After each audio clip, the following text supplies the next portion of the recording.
monthly match up, we're going to be looking at adding an opportunity to FreddyMatch. Now, many of you on the call are familiar with adding an opportunity, so this will take the form of some tips and tricks to get the most out of listing an opportunity on FreddyMatch. So what we can see here is screen as if I had logged in to FreddyMatch. What we do is we go to this page and we click on New Opportunity. Standard fields that we do see on FreddyMatch. So you've got your title, role description, and then we go further down to location, etc. So let me just start off with a couple of tips on the first few boxes. So in the first one, in the title, we ask you here to describe what the role is in a few words. So it's really important in the title to keep this short. You often don't actually have to use the word volunteer. People who are on FreddyMatch understand that most roles on FreddyMatch are volunteer roles. But if it's kind of fits in with a short title, then do feel free to use the word volunteer. Please avoid using caps lock or capital letters throughout, all caps.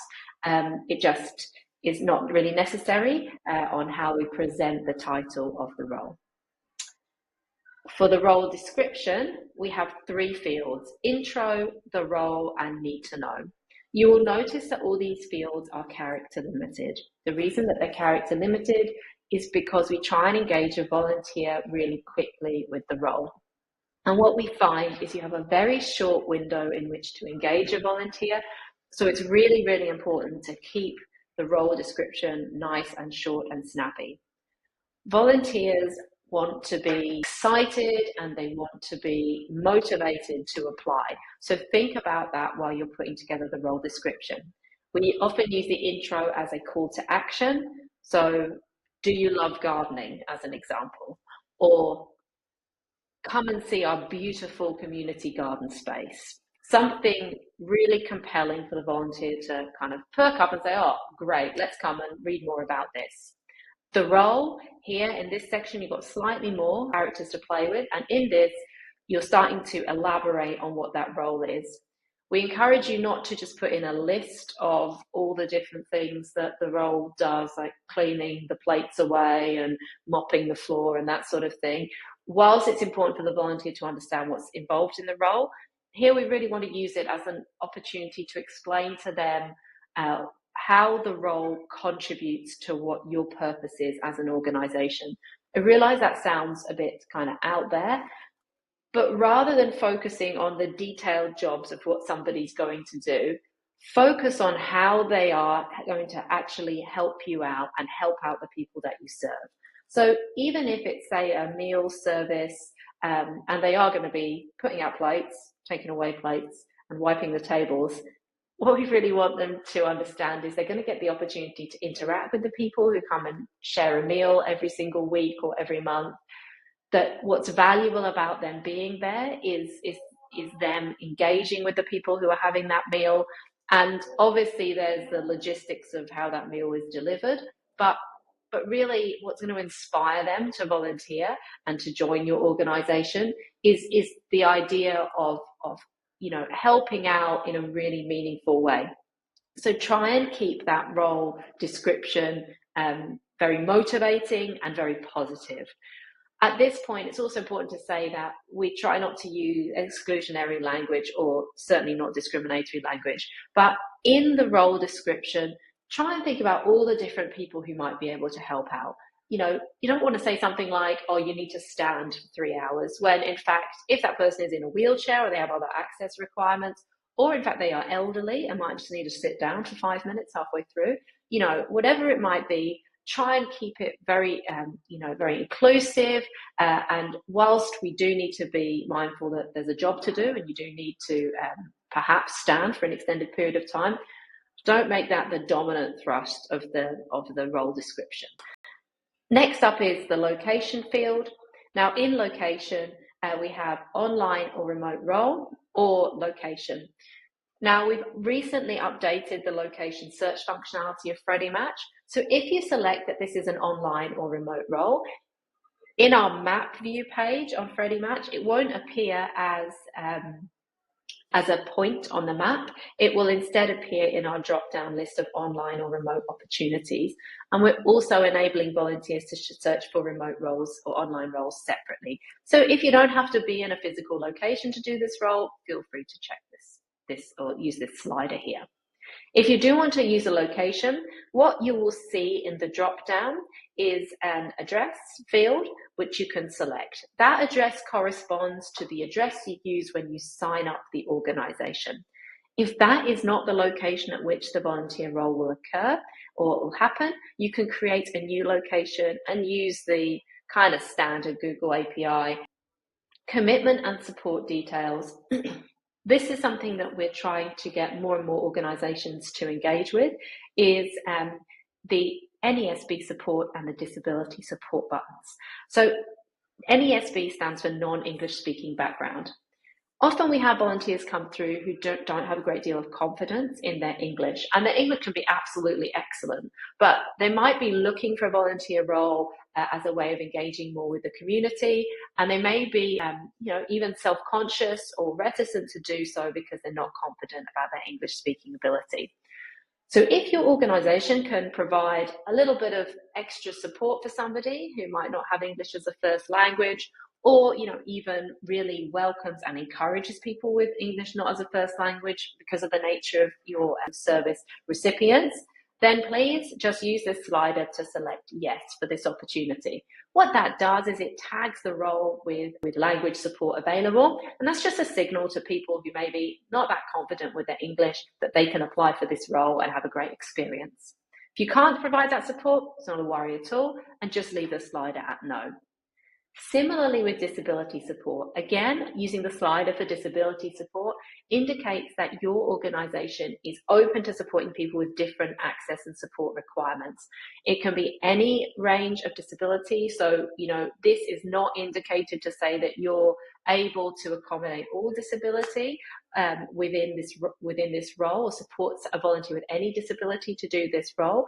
But it just gives that starting point for somebody with a disability to say, actually, I'm living with a disability. I would like to volunteer. It looks like this organization is open to potentially supporting with me. I may give them a call or apply for the role and start that conversation. Again, if it's not the right fit for either party, that doesn't matter. But if you can make some allowances or have some flexibility in the role, then we'd love you to consider using this slider to say yes. We also do have a Centrelink or government payment field on FreddyMatch now, and roles can be searched using the Centrelink approved filter. We recognise that a lot of volunteers are volunteering to fulfil government payment requirements, and as such, if this opportunity does align with those requirements, please consider using this field to enable people to search better. Additional requirements field. This is something I really wanted to dig into in the remaining 5 minutes of this call, because this is actually quite an underutilized feature at the moment on FreddyMatch. For those of you who aren't really that familiar with the application process on FreddyMatch, if you don't select any of these fields, at point of application, the volunteer will simply have simple personal information transferred to you, email address, name, mobile phone number. Beyond that, they'll just be asked to include a little bit of application text and nothing else. If for your role you need more information about that volunteer, we encourage you to make use of these checkboxes. Very simple. If when the volunteer applies, you want to know any of these things, you just check the box, and at point of application, they will be asked for that information. Please do, try and strike that balance between asking for every single little piece of information about somebody when you don't really need it, and, nothing at all. There's a nice middle ground, and that's just, it's just an opportunity to say, okay, well, either, it might be for your reporting requirements, it might be because you need that information to be able to support that volunteer better, whatever it is. These are the checkboxes that you use. So if when you've said, hey, we're really happy to accommodate you if English isn't your first language, but just indicate, in the form that you're from a non-English speaking background, and that way we can support you through the application process.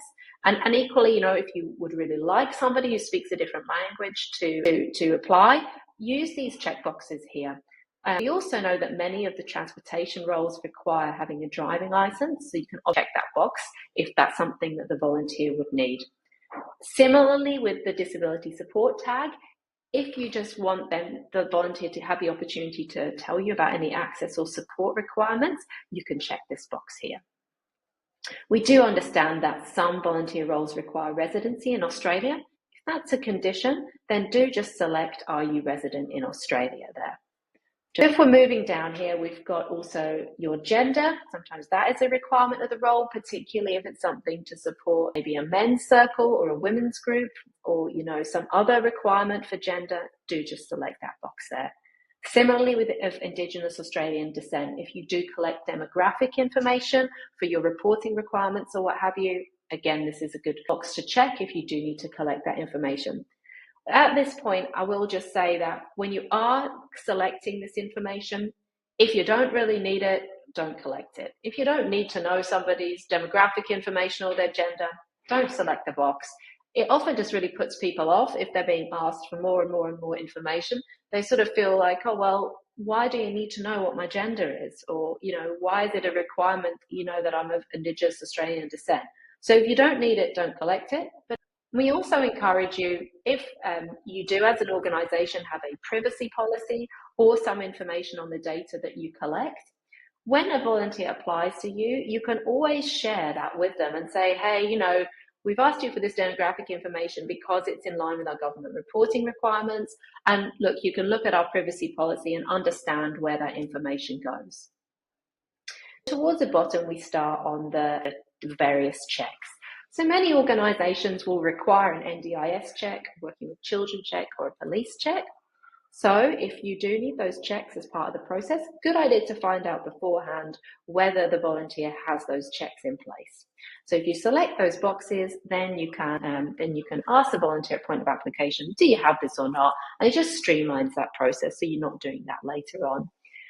Now, with all these different requirements, we are very happy to add additional requirements to this list to enable you to collect more information at point of application, and in the interest of streaming the volunteer journey and experience. You're not asking for lots of things twice. So if you do have any suggestions of additional requirements that you would like to list here, please let us know and we'd be delighted to add them. And then the final thing I wanted to talk about is images.